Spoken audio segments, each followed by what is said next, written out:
new competition has taken the world by storm. It has. Jim, what did you do this weekend? I just watched the Club World Cup. Yeah, glugged it all down, didn't you? Glugged it all down, even the really, really late ones. Can't get enough of it. It's a brilliant format. They should do it with countries.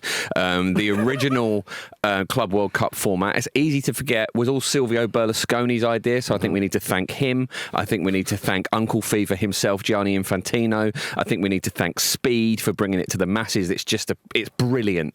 Yeah. Vish, presumably the same. Yeah. I don't want to repeat what Jim said. I like the timings of the games because they basically go through like a session of debauchery. You kind of start at a reasonable time when the sun's still out. Sun goes away. You get to about 2:30.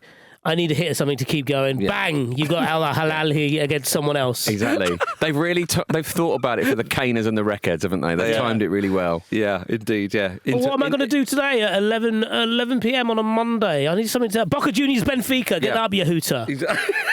Yeah? Hey, what get that in your Boca. Oh, I'm not sure. Flamengo Esperance. That's how you say that, probably. So 2 wrap a.m. it up. Yeah. Oh, I see. So everything around the world should accommodate Greenwich Mean Time for you. Is that what you're saying? Yes. Right. We've been through this. We're talking about England's chances at the World Cup next year. Yeah, that's true. Yeah. You want them to play their games in Canada in November, don't you? Is your solution? I think it's fair enough. You got a better agree with you. You know what? Just to be safe, Bournemouth in November. At the tennis pitch.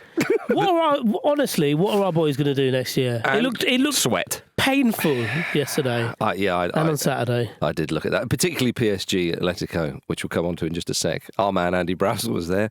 On the ground. Also saw Mexico playing the Gold Cup while he was there. The Gold Cup's going on. I think America could host all of the. They could host the Premier League, the Bundesliga, everything at the same time. Not only that, they're hosting all these tournaments. Their infrastructure is crumbling on the side. They're having protests in different parts of the country, and yet they sail on. Yeah, what a country! What a place! Well, it's God bless it. That's why That's why they're Americans and not Americans. But you're an American. Oh, that's enough, Jim. Come on. All right, come on. Awful. Now, that was naughty. So Al Ahly and Inter Miami got the games underway, and it was 0-0. It wasn't a great start, was it? Well, it was... Having said everything we've just said. Do you know what, though? I was being sincere, don't know about you. It wasn't a bad game. No. But Trezeguet... The scoreline doesn't necessarily reflect the level of entertainment. No. The wonderfully named Trezeguet, of course, we've known him for a while, had the chance from the penalty spot. But it was saved, of course. It was a game for the goalkeepers. Inter Miami goalkeeper Oscar Ustari had a great game. So did his opposite number. Do you think David Trezeguet watches him miss that penalty and thinks, for God's sake? I'm getting flashbacks. Yeah, I'm like, that's on me somehow. This reflects poorly on me because of you. Yeah, I mean, it is quite enjoyable. Zizou is another one who plays. Who was playing as well. Yeah, there's some enjoyable names, of course. None more enjoyable than Gianni Infantino, of course, who, in my mind, will be at every single game. He will, and he's such an irritating figure, isn't he, already at this point? Because we're nowhere near the end of these annoying cameos that he's going to keep making, because he's basically trying to make himself into a celebrity, isn't he? Trying to sort of make himself the fun face of FIFA, and it's just very grating. He was sat in between Ronaldo and Roberto Baggio. Nothing sacred anymore. No. And obviously Robbie Williams has done a song of the tournament, hasn't he? And there was a very, very awkward video doing the rounds of the weekend of them having a fake phone call with each other where Infantino is just blubbed his way through it, like really, really flubbed it, like he's had 17 goes at it and he's not managed to make it sound natural once. So they've just done the best they can with it, and it's just I've never chosen to look at anything Gianni Infantino does, but it comes my way so often, and I feel like this is just the tip of the iceberg. Yeah, I know what you mean. Robbie Williams is really the FIFA's man, isn't he? Yeah, he loves it. He does love it. Yeah, I mean, do you think it stems from what was the song that he had on one of the FIFA games?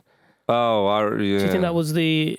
I've no idea. I think that was the first seed that was sown. He's very much been a gun for hire. I mean, Pete will tell us more about this. He does love a bit of Robbie Williams, being a singer for hire very much. If you've got a party and you've got the right price, part of me like... I think that's fine, isn't it? That's part of the occupation, isn't it? Depends who's paying. Yeah. Does depend on that, I think. But at the game as well, Inter Miami co-owner, Sir David Beckham He did it! was also there. Finally did it. Yeah, well done. When was that league team, Al? It was a while. It was like 2014, 15. Yeah, Something like that. we're going to make you wait for this. 10 years. After that, Yeah, but 2017. Yeah, 2017 you have to wait 8 years. Yeah. well done, David. At half time in this pulsating 0-0, there was a crossbar challenge featuring Sergio Aguero, Pepe, Kaká, Alessandro Del Piero, Yuri Djurkaev.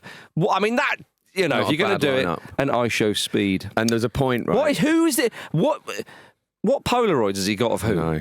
It's, You know, the thing about him that I will say is that he's clearly someone who, the younger generation identify with. He's also someone who's not. Don't put that on the younger generation. Wait. Okay. He's also not so. He was incredibly obnoxious to start. He's not as obnoxious now.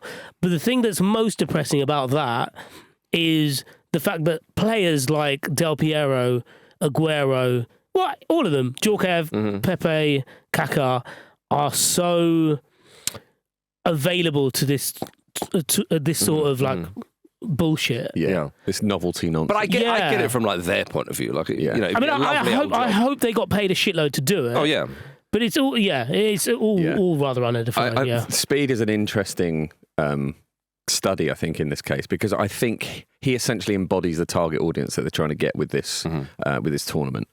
I think that for some reason it's the thing that people do in TV all the time, regardless of what type of TV it is, where they're chasing the younger audience, constantly trying to chase it and kind of, I suppose, guarantee fans and supporters for the future. And I suppose they're very clearly trying to globalise it here, and he sort of represents that. There was a sad moment in that point where Sergio Aguero misses his shot at the crossbar challenge, and Speed says, "Come on, man, you got to make those." It's like, Speed, come on, Sergio Aguero. And also, it's a crossbar challenge. There are no those. Yeah. This isn't really a regular thing with any meaning. Yeah, but also, like, Jim's point there is spot on. And this isn't too much of a tangent, because essentially this whole tournament is geared towards shit like this, It's just really gimmicky. Yeah, but like it happens it's happening on like BBC Radio now. Like they're just getting like influencers on to host shows. Yeah.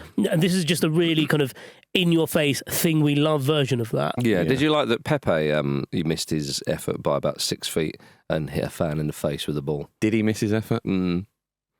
What, Good point. is that fan slagging me off? Right, I just don't like that guy's face. Wherever he He goes, looks like an old referee. he's just pure Pepe wherever he goes. Obviously, He can't help it, can that's what we want, of course. Absolutely. But the game itself, though, Jim, it was. You have to say it was a pulsating 0-0. Yeah, exactly. You know, I didn't watch it. one of the I'll let few you say it. One of the few that you didn't. Did you watch PSG 4? I did. Atletico Madrid 0. PSG, despite the heat, despite the competition, despite everything, just turned up and played their normal game. Yeah, I know. They slowed down after about 70 minutes a bit. But even then, by just keeping possession when Atletico were even more knackered. I was just looking at the heat in that game, which I could almost feel radiating out of my TV. Yeah. Thinking, 33 degrees in Pasadena was for that early afternoon kickoff. how far away are we from a Winter Club World Cup? Yeah. Oh, my goodness. Oh, yeah. Well, so I tell you what will happen is with this, because I thought to myself, much has been made about the players not having breaks and just being burnt out, which of course now is physically burnt. Indeed, yeah. I thought, well, why would you do this the summer before the World Cup? Because it's FIFA's. They're all FIFA tournaments. Yeah. And then it dawned on me, it was like, oh yeah, well this has now replaced what was the Confederations Cup. 100%. Yeah. And Bring back the Confed Cup. And that was quite fun. Yeah, the Confed Cup was nice. Yeah. It was the it was international teams who had won their European Championships and the Continental Cups. And one team who's often the host of that World Cup, was it? Yeah, Is that how it works? I believe so, yeah. So they would obviously, you'd have the right number of teams. It would be 8 teams then, sorry.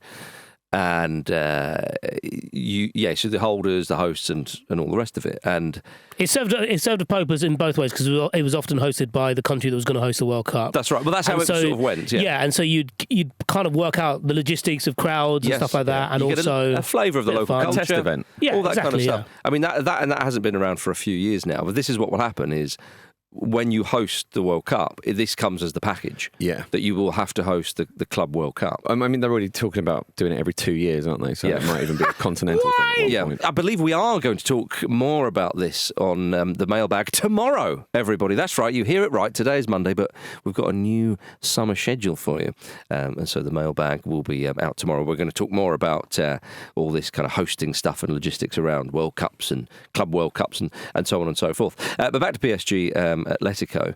There was a moment in the game just before half-time where Atletico managed to kind of get out of their own half, and they got the ball down the other end, and Griezmann has a shot which was fairly comfortably saved by Donnarumma, and it was just a flicker of a moment where they thought, oh, that was a chance, and Griezmann just falls back on the turf, head in hands, thinking the amount of effort it took us to get here, and then they go up the other end, and then Vitinha, like the partner of the red and white sea, just sort of dances through the two centre halves, and is just like, thanks. Have you both just gone crazy in the heat or something? Yeah, well, it's the deal with the devil that he was struck is obviously very powerful because he didn't break a sweat, did he? Ridiculous. He's going to win the World Cup for Portugal, isn't it? It feels that way, doesn't it? That must be part of the deal as well. Or if they don't, then somebody turn around who's about to lift the World Cup, if it's not Portugal, and they go, where is it? And then Vitinha's off with it in his pocket. He's pickpocketed them. With his cape. Yeah, exactly, yeah. Alexander Sorloth missed an absolute sitter. He did, for Atletico. And again, there's such high-value chances in a game like that against PSG. And Diogo Simeone, again, if you're wondering how much it means to managers, he just falls to his knees. And he's just a bit like, I just want to see a goal. We've done so much to come here to try and get in that. And he's missed a great one, and then 2 late goals, and that was that. Yeah. Red card as well, though. Yeah, I mean, it was... 4-0 doesn't feel flattering, does it? I suppose the red card is part of the reason that they get that they kind of rack up that score. But yeah, I mean, you can tell everyone involved wants to win it, but that's just the competitive nature of all of these people involved in this, and obviously that's always going to make it work. But I do think the heat kind of did affect it as a spectacle, didn't it? Because the game was a lot slower than you expect. And PSG were, they played their normal game, obviously, and it was very impressive that they managed to do that, but it still wasn't quite the kind of zip and thrust that you normally expect from them. But I guess that's just the reality of some parts of the world. And the Rose Bowl is a brilliant place to watch football, isn't it? I got a lot of USA 94 nostalgia from that. Right, the hedge at the side of the pitch is brilliant. I thought that was great, and I was really enjoying that nostalgia.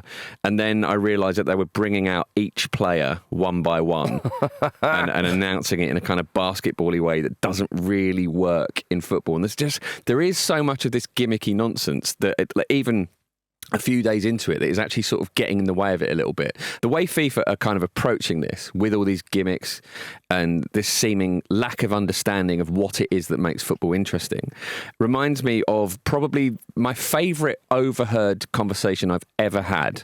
It's just walking down the street and there was a couple walking towards me, and the woman said, "But you don't even smoke weed." And the guy said, "Yeah, but I just love the culture."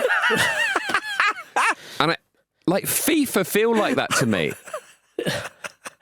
It's like they don't actually really like understand the thing. They just like they like all the kind of pageantry and the bells and whistles and all the stuff around it. The sport don't really know much about it. Don't really have any direct experience of it. Oh, but the culture. Yeah, but that's a bit of like casual American fandom, though. There's a bit. Obviously, it's not like American fandom full stop, but the casual nature of it is related more to the experience and also, the culture. But I would say that. I want to make it clear. I'm not saying that that's the American approach. I think I know. But I think Vish has gone. One of the things about the Americanization of sport across all sports, and that happens a lot in cricket. And cricket's a very, it's a very English pursuit, and it grates a lot of people that it's happening, not just over here in England, but also in India. But a lot of that is because the American market is so big that they want to appeal to it, and this is just their way of doing that. Sure. Yeah, because I think with other sports in the US, the way they do things, like baseball's a very casual watch. It's almost like, it's like we're going to the down a pub. But there's a live thing going on, and you kind of take it easy. So I think that's the approach. But then again, in that sort of, I know not all of the country is has the same climate, but I mean, in the summer, the whole is a very, very hot place. But that does lend itself to it, I suppose. You can't be getting worked up in 33-degree heat. No, can't be pressing in that, can you? Well, unless you're PSG or Vitinha, specifically Vitinha. Yeah, just do whatever he wants. I mean, we make a lot of the heat. I understand, as you say, that is just some parts of the world. Yeah. But I think it's the early kickoff, and quite clearly they went for the early kickoff to try and get the European market for what would be one of the biggest ties in this competition. I sort of get that, but it's a bit unfair on the players. But then you sign up if you win the Champions League, Jim. Yeah. Or not in Atletico's case. You deserve this. This does feel like a punishment to them and a prize for PSG. Also, it's a weird one. With the players coming out one by one, it'd be like the Royal Rumble or it would be the Royal Rumble. You don't want to be first. You don't want to be first. Because you're waiting around in the sun, you'd be like, come on. I would be interested in that game. Every minute and a half, another player comes out. You're getting into baller league bollocks here. Bloody hell, Jim. You see, you're already turning. I love the culture. Jim. I love the culture. I think one centre half should have to wear a bucket hat. Oh dear. Right, coming up after this, a 10-0 victory in the Club World Cup, and Jose Mourinho has been scheming once again. You started off celebrating the first few goals. It got less and less celebratory during the game. Did you feel a little bit bad for Auckland? Because obviously you were so much stronger than your opponents. No. No. Welcome back to the Football Ramble, everybody. Michael Elise of Bayern there, not feeling sorry for Auckland City. He is cold, isn't he? Yeah. And I love that about him. Well, that's what you got to be, Jim, if you want to get to the top, apparently. That's what everybody says. Thanks to friend of the Ramble, Kimmy, for sending us that clip. You can become a friend of the Ramble too by joining our Patreon for just $5 a month. You'll get every episode of the Ramble on the continent and upfront ad-free and access to the Football Ramble Discord. Search patreon.com/Football Ramble to get involved. Right then, back to the Club World Cup. Bayern 10, Auckland City 0. Stick to rugby, you cunnies. They let them play the can 10 times. Oh, wow. 10 sodding times. It's so funny. Again, if in for a penny, in for a... Just leave it playing. In for Yeah, exactly. Deutsche Leave it on. Just leave you it know on. what? We'll leave this on until you stop us scoring a goal. Until you clearly defend a chance from us. We're going to leave this on. You have to go 10 minutes. You absolute sideshow. That's what that says, isn't it? You are a joke and we are dancing on your reputation. That's what Michael Elise said. You can't even stick to your day job now because all the people at your work have seen you embarrassed by us to the can. Yeah, exactly. Well, I mean, incredibly, Bayern did record the biggest win in Club World Cup history. Yep. Don't think it's going to be bettered. They were 4-0 We up don't after know 20 that minutes. for sure, do we? Yeah. No, we don't. So... I don't think Benfica and Boca have got it in them to... I don't know, gauntlet laid. Yeah, exactly, yeah. Yeah, maybe that's what it is. There was a few comments online about Bayern not being sporting by picking such a strong 11. That's when you know a tournament's been taken seriously. That's right. Oh, you're trying a bit too hard there, aren't you? Yeah, it's a bit like the US women when they gubbed, was it Thailand? Yes, yeah. People were like, that's a bit unfair. Well, despite conceding 10, though, Auckland City keeper Conor Tracy had a good game. You've got to say. You've got to say. That can happen. I remember seeing Chelsea v Aston Villa on, I think it was Boxing Day. It was around the Christmas period, and Chelsea won 8-0. And I'm telling you, Brad Guzan had a pretty good game. Or Southampton and Ramsdale for a fair bit of this season. For a whole season. Yeah, he did all right, didn't he? But old Tracy said, I've got to do a combination of annual leave and leave without pay. I'll be suffering a bit with the rent and bills and stuff like that, but to play against Bayern, Benfica and Boca, 100% it's worth it. Yeah, of course it is. Even with the result like that, you know. Double figures is a bit annoying. Of course it is, but, you know, this is an incredible situation. He's losing to money. Find himself He in. is losing money. I think, we're paying to play, which is what we've all done. Yeah. He should suck it up. I would have liked the reporters to be a bit more patronising to them and say to like the Auckland City manager, would you have taken 9-0 before the game? You know. No. How about 8? Yeah, well, they're the only team in the tournament that are not full-time professionals, of course. Some people have questioned whether amateurs should be taking on a side the size of Bayern. So according to the BBC, to give you some numbers here, Auckland City's turnover for the last financial year was reportedly 1.1 New Zealand dollars, which is about... 1.1 million. Sorry, yeah. It does feel like it, Jim. 1.1 million... I was going to find, when did they find oil? New Zealand. Which is around £488,000, whereas Bayern's was €951.5 million, which was about £810 million. Also, Auckland City's they could buy the team and their families. The whole lot, and have tons of cash left We're over. gonna buy the places that you work for Yes, Yeah. they should. and play the can through the stereo system. We'll get some people doing that dance to come in and announce it. Da, da, da, da. You're sacked. You're sacked. So they're playing. So Auckland's amateur players have a salary cap of 150 New Zealand dollars, which is around £66 per week. Which shows you the gulf. Not as much, is it? I mean, when people sort of moan about this, I sort of think, well, No, that's just the nature of football across the world. exactly. Isn't it? Yeah, Like, I There think isn't a superpower in the sport in that part of the world, is it? There's 5 million people in New Zealand. Football isn't the most popular sport. Like that is just reflects the reality of the sport on this planet, and I think that's kind of the point of this. So you can't start shying away from that. Right? Should you have someone step in and go, "You're too shit to play"? Well, exactly. You can't have that. That's what people are saying. You know what it reminds me of? You know, often you hear people make the joke when the Olympics is on that like there should be just a regular person taking part in every sport as a sort of control, so that we can see how talented these athletes actually are. Yeah. This is the closest you will ever get to that. Yeah, fair. great point. It's also worth remembering that Auckland City aren't necessarily the best team in New Zealand because there are a couple of teams that play in the A-League and thus don't play in the Oceania. Yeah, exactly. Because Auckland City, that Champions League. They often clean up the Oceania sort of Champions League. If you like. Yeah. But Australia aren't involved, as you say. Yes. So there's the quirk, everybody. So calm down. Now, let's move on to Botafogo and Seattle Sounders. Botafogo won 2-1. Ahead of the game, a reporter asked Botafogo player Joaquin Correa, "How do you feel about facing your brother Angel Correa?" And Joaquin said, "He's not my brother." The reporter said, "But isn't his name Correa?" And then Joaquin said, "Yes, but not everyone named Correa is my brother." Who the fuck is...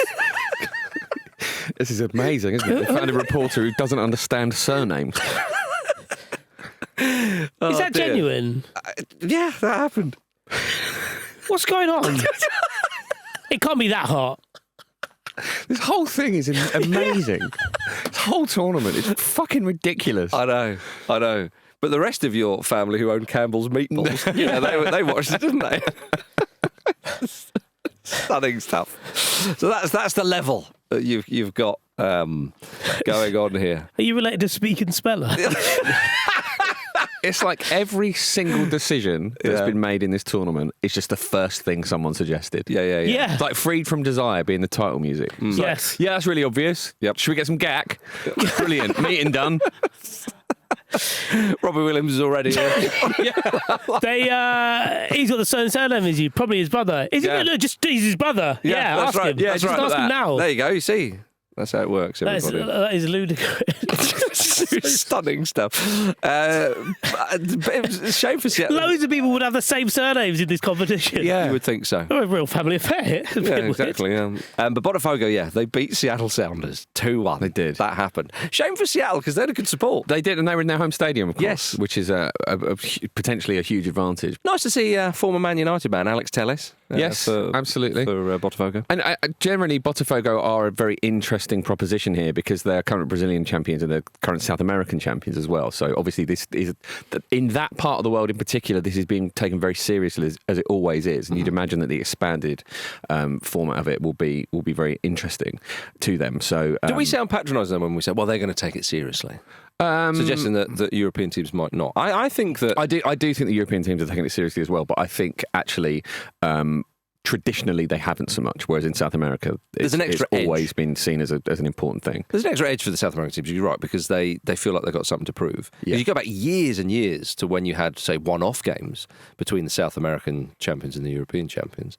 And it was always a keenly contested match. But, of course, Europe was where the money is and so on. Before the max excellence, we all know the sort of how it's... Yeah, but also back in those days, those games were taken seriously. Like, a lot of Pele's record are from those kind of games. Going all that way back. Yeah. But that history still carries through to this day. And I don't think it's unfair. I think it's right that we point it out because, that's just the nature of it. Yeah, totally, yeah. Shall we come all the way back to the Premier League? Oh, go on then. Yeah, all right then. Well, it's a league that Florian Wirtz, or Wirtz, depending on how you get out of bed in the morning, is going to join. He's off to Liverpool. It's all official now. He's agreed a £116 million deal, or Liverpool have agreed it rather with Bayer Leverkusen. It's £100 million guaranteed, and the 16 million in success-dependent add-ons would make it a British record fee. If you're paid 100 million, just pay the extra 16. I know. If this goes well, we'll give you 16 more. Well, you've given us 100 already. Yeah, we know you got it. What is Cough up. It's monopoly money. But also, at what point does the doubt creep in? He's worth 100, but we're going to have to see about that next 16. I do find it so... these kind of transfers... I know that Florian Wirtz is a very good footballer, right? The price tag alone would testify to that. We watched Bayer Leverkusen when they nearly did that treble, of course. He had a great Euros. Yeah, had a great Euros and so on. Really good player. But that type of fee, like if you remember like years ago, I'm going to sound like an old man, years ago, that type of fee would be for a player who everyone around the world is like, oh my goodness, like this guy's going to be a legend of the game sort of thing. He's going to be taking... that type of player, is he not? Will Florian Wirtz... I would look at the other players on that list and come to that conclusion, but I think Wirtz Do you think? Fits that profile that you speak of there. Okay, I just wonder if he's going to be taking...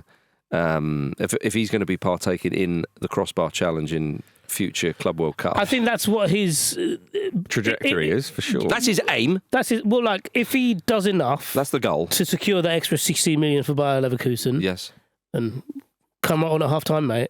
Have a ping. Sky's the limit. Yeah, I mean he's 22 years old, obviously vastly experienced as well, which is a very valuable thing. And I think the fee reflects that you're essentially getting a player who's likely to be one of the best players in the world in their prime. But that's the difference, though, isn't it? Potentially the rest of his career. Yeah, nowadays you buy players who are younger. That's what the top clubs do. We've been seeing that for a number of years now, whereas back in the day I mean, what was Zidane? Was he like 28, 29 when he went to Real Madrid? Yeah. You know, he played, was it a world record transfer fee or certainly up there? So it is, you buy players who basically can play 50 or 60 games a season and can press. And again, this is nothing new to anybody. So again, forgive me for sounding a little bit like an old man, but I'll come back to the modern day. So yes, made his debut for Bayer Leverkusen at 17. He scored a decent amount of goals for a guy who's not a striker, more of a midfielder, you would say, although attacking one certainly. But 57 goals in 197 games, and was brilliant when they won the league so spectacularly, one has to say. So he's going to add an awful lot to this Liverpool side. Absolutely. He's a really interesting profile of player to me in terms of what he brings to that Liverpool squad, because it's completely different from what they have at the moment. He's a very, very central attacking midfielder, the kind of old school, like in the hole style playmaker, and they don't really have that. Yeah. So it makes me wonder kind of what slot is cooking up and what's in store. And I think the likelihood is that they'll be quite different from how they were last season. Probably that makes them unpredictable by its nature. Well, that was always going to be the case, having only signed, was it Federico Chiesa, in the previous summer window. They were holding back for something like this. Yeah. And also, just to piggyback off what Jim said, he's probably the closest there is out there to Musiala. Yeah. For someone who plays in the hole, does stuff in there that we see as a bit of a throwback to how like the playmakers were, and has this knack of just dribbling past anyone he wants to in any position. Well, his footballing education has been impressive. I mean, Xabi Alonso, what a coach he is already, and so what he would have learned under him. So yes, you're right to point out the sort of the positions, but you boys know as well as I do that he will just be popping up everywhere. And to have that unpredictable type of player who's very dynamic and will be able to do a job at I think that's the thing. He gives Slot and Liverpool so many different options, many different tactical options in that midfield. The thought of him linking up with Salah is sort of is slightly makes you salivate. Yeah. Oh well, yeah. In the bad way, yeah. From your eyes. Yeah. Yeah, exactly. Yeah, I think that again, the old you when you're in a position of strength, that's when you should strengthen, all that kind of stuff. It's a stunning transfer. It really is, and I was wondering about next season, thinking Liverpool are going to clearly be favourites for the title. Yeah. And we're intrigued as to what Manchester City will do next season. Can they come back? And actually, oddly, the Club World Cup kind of gives them little preview, a preview, and also a chance to bed in some of the new players and kind of get with it. Yeah, that's a good point. But with Liverpool signing Wirtz, I'm a bit like, that is such a statement. It's funny, isn't it? Because City have signed probably, I don't know if they've confirmed Nipan yet, but it's looking like 5 players already, like added to the players they brought in January. Yes. It's like that they've got making serious moves, as we've discussed already, but this one player is kind of as exciting as that, if not more so. Oh, yeah, and a player, as you say, that they did a slightly different profile to what they already have. Now, Liverpool are close to signing Bournemouth's Milos Kerkic. Another really exciting addition. I mean, he's been linked. Anthony Robinson was linked. I'm very glad that they've gone down the Kerkic route. Poor old Bournemouth. Yeah. To be fair, like it's not been as instant as everyone was saying. I mean, when they were going well, all the chat was, we're going to have trouble hanging on to those players. Well, but Dean Howson's gone already. Zabarney might well be on his way to PSG. Kirk has to Liverpool. Kepa's off. That's most of the defence. Oh, yeah. Marcus Tavernier going, can I have a move as well, probably? True. I could probably forgot about old Kepa in among all that. So, Semenyo as well, is obviously... You've got to qualify for Europe, haven't you? Yeah. Otherwise, the bullies will come along. The bigger boys on bikes will come along and take your best players. Exactly, yeah. Kirkers would be a great signing for them. Atletico Madrid interested in signing Andy Robertson. That's a lovely one, isn't it? It is, and I reckon Andy Robertson's looked to the Club World Cup afterwards. Yes. I mean, they're after that. He's completely sold on it. Yeah. Just not in that weather. Yeah. Do you want to come over to Pasadena? No, I'm still having an eye. We can do your medical here if you want, really. Nah, leave it. I'll come to you when you're home. Yeah. There's no point in me going all the way over there. I'm going to have an actual holiday. Yeah. Oh, superb stuff. Right then. Well, let's talk about Manchester City. They've been signing players, of course. Ryan Cherky was one we spoke about the other day, just for that volley alone in the UEFA Nations League against Spain. Yeah. That's what we like. He said he wants to kill Manchester United. It was a bit unnecessary. Yeah, my mind... Are they not already dead? Well, immediately goes to that Simpsons clip. Stop, they're already dead. Yeah. Stop talking like this. I know. What? It's a great way to ingratiate yourself to the new fans, though, isn't it? Poor old Manchester United. Yeah. I mean, they can't catch a break. He says that, and then in Soccer Aid at Old Trafford, Carlos Tevez turns up and steals the show and scores 4, gets booed and every sort of thing, and now Spurs are suing. Was that Soccer Aid? I thought that was a Club World Cup game. It's so hard to keep up. Yeah. So you got that, and now Spurs are apparently suing Manchester United owner Sir Jim Ratcliffe's company Ineos after they withdrew from a sponsorship deal with the club. Anything can be taken. Quite often you meet people who, are unfamiliar with what we do, and they're like, is there enough to talk about? Like, honestly, just Man United most of the time. Just Man United. Will get, that'd be 5 shows a week. And it wasn't that long ago that Vish, there was a little tiny flicker of hope in your eye when they were maybe going to sign Bruyne and Bumo, and now Frank's gone to Spurs. He's talking to them. Yeah. Sorry, mate. I think I literally said this would be the most exciting thing that's happened to us since we signed Bruno. And even that looks like it's been taken away. Yeah. You're not allowed to have nice things. But when I heard that Bruyne and Buemo has now been linked to Spurs because of the Thomas Frank appointment, and Johan Visa as well, I was actually a little bit like, you know what, good for him. Yeah. You know the bit in Good Will Hunting where Ben Affleck knocks on his door and he says his dream is that he doesn't answer because he's moved on to better things. Yeah. I don't know if I wanted to see Bruyne and Buemo holding up a Manchester United shirt for his own good. Yeah, maybe that's what it is. Bloody hellfire. Yeah, the Cherky thing obviously relates to the Lyon game, doesn't it? He wants revenge for that heartbreaking. They're the ones who lost to us. It's your fault, mate. Yeah, sure, absolutely. But I think the context is important there. It's still quite funny. It is absolutely very funny. It's quite funny, yeah. I don't know if we mentioned it, but obviously Kevin De Bruyne has moved to Napoli. Oh, I love this. This is a great move. Billy Gilmore, Scott de McDominate, and Kevin De Bruyne. Will he start? Do you think he's vying for McTominay? He's not going to play McTominay. McTominay's going to be come on after 60 minutes if you want, mate. Well, Gilmore doesn't really start that much, No. Obviously, McTominay is the most important player in Serie A. He's got the award. Just the idea. Up yours. They were playing in the league at the same time, and one was being lamented by his own fans for not being good enough, and the other was quite literally bossing the Premier League. Yeah. And there'll be a point in the upcoming Serie A season where McTominay's going to turn to De Bruyne and be like, what I do is I make these runs and stuff. Yeah. Just find me, mate. We'll be all right. Yeah. He's- Get out your feet. Yeah. Don't worry about. Don't dawdle on it too much. Get out your feet. Find me. I know you're angry with me and you're shouting right now, but see everyone in this stadium. Yeah. Just a click of the finger, and I'll set them on you. I've been smoking 20 a day all summer, mate. Don't you talk to me like that. I was going to say. Yes, I have got some sun cream. Yeah. The king of Naples. Incredible, yeah.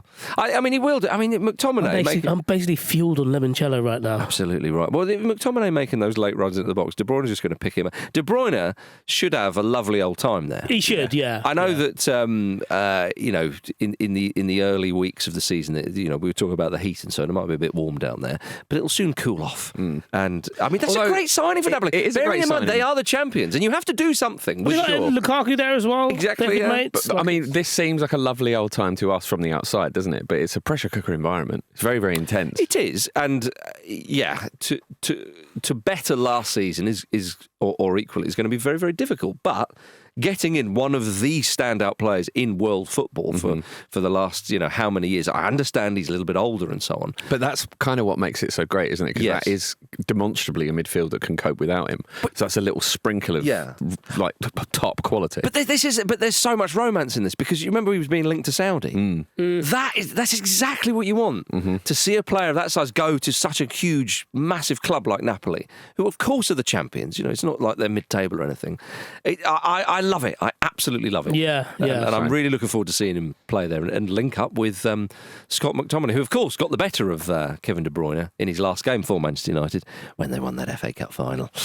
Coming up after this, everybody, Gennaro Gattuso is back in the big time. That's right, everybody. Gennaro Gattuso has been appointed as the head coach of Italy. This is what we want. This is exactly what we want. It's always fun to see a huge club miss out on qualifying for a World Cup, isn't it? But I now need Italy to be there. Yeah. We need Gattuso managing Italy in the dugout at the World Cup. In that heat. In Let's that talk about the heat. heat more. Let's talk about the heat. It's going to be really hot there. It He's is. going to stink, isn't he? He's going to be fuming. It was so hot that Diego Simeone was wearing a T-shirt. He's all in black. Ooh. But, yes, Gattuso, of course, managed Hajduk Split last season. They finished third in Croatia in their first division. And then he got into that bust-up with... with that journo, yeah. With the journalist, which was always enjoyable. If you read through his managerial resume, it's really he was sacked or left by mutual consent. That kind of thing. I think he achieved promotion with Pisa in in Serie B. So you're saying sometimes maybe good, sometimes maybe shit. I think rarely good, mostly shit. I think you might come to the conclusion. Although he was a great man, of course, and as we know, As a Glaswegian wife. as we know that if you're a good club manager, it doesn't sometimes matter with regards to international football. Yes. But in the way that sometimes you can get it right. Yes. Yeah. Sometimes maybe good. Yes. Is what we're saying. Because And obviously he won a Coppa Italia with Napoli as well. Was the other thing I was gonna say. the Italian Football Federation, the president on his appointment said Gattuso is a symbol of Italian football. The blue jersey is like a second skin on him. His motivations, his professionalism and his experience will be fundamental to best face the upcoming commitments of the national team. Yeah. For all the talk of his CV, you cannot disagree with a word of that. No. Because it is absolutely true. Yeah, it is. And I don't necessarily think it's what Italy actually need, Although you might... but it would. It can't hurt. Well, it might hurt physically. Yeah. Sorry, it will hurt. Yeah. They are in a tough spot, aren't they? I mean, there's been a lot of talk about the lack of players available to the national team coach Yeah. at the moment. How there's a bit of a kind of lack of talent there. So Which is why this you is a need guy who thrives in chaos. It's a Yeah. tough situation. He's ready to go to war at any given moment. Yeah. And there's also a sense, isn't there, like, well, we've got to do this at some point. Well, it's, Yeah. So we might as well do it now. It is that option, isn't it, that you can imagine in Italy, who, and by the way, have not qualified for a World Cup since 2014.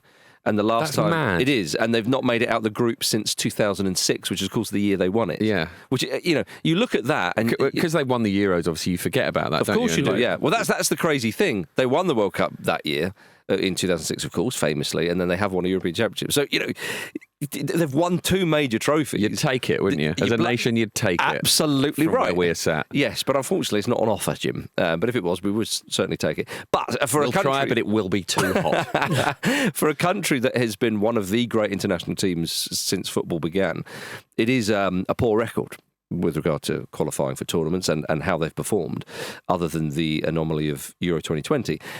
And they've tried it, because Mancini, they were brilliant up into that tournament and then failed to qualify, and it didn't quite go right. Mancini, yes, a good club manager and a good international manager, you have to say, but it ended, not very well. And then along He's a known prick. Right. Then Spalletti comes along and he can't quite implement it. And you could just imagine some of the voices in Italy going, these players need a rocket. Need a rocket up their bottoms. And who to straddle that rocket?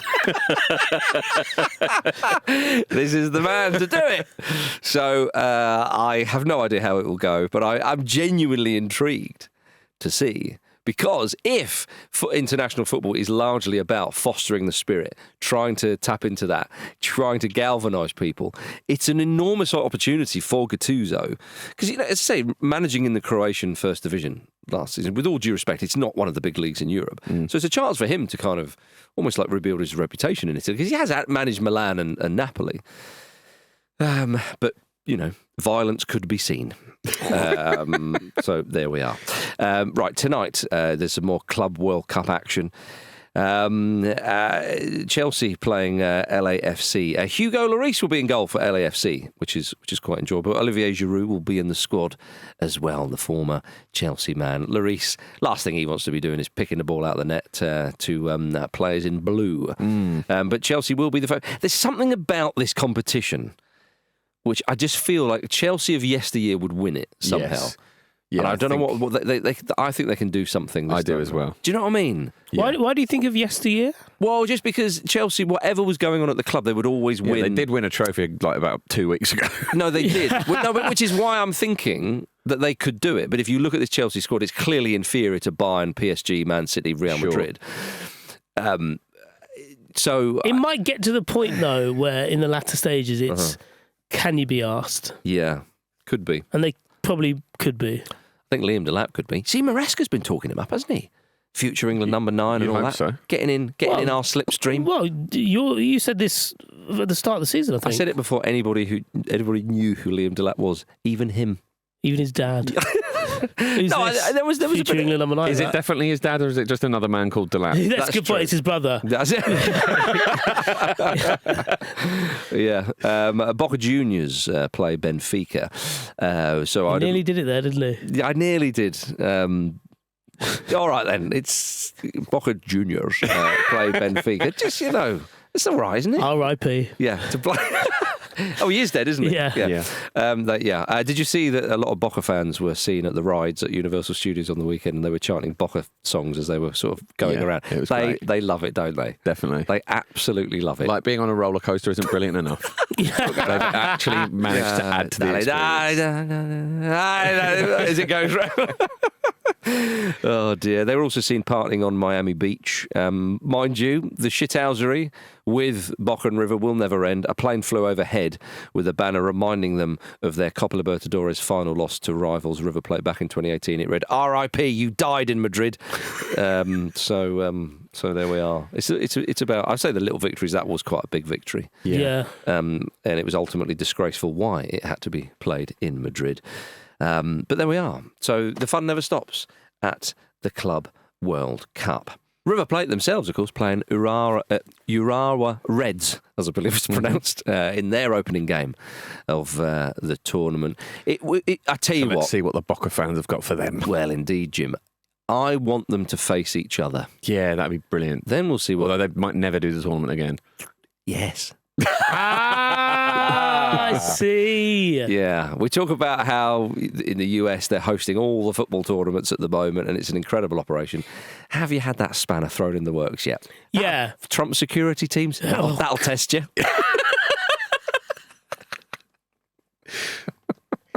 What's the matter, Rice? Don't like a bit of heat? Oh, hey. That is the ultimate. Like, there's an insurgency for you. Yeah. You wanted this. You wanted this. You lobbied hard for this. you organised this tournament. Yeah, we've honestly, Have it. we've all got to hope that happens. That it passes peak. We don't want to see violence. Yeah, we don't want to see anyone hurt, but we want to. We want to see a good game of football, and that's what the Club World Cup is all about. Yeah.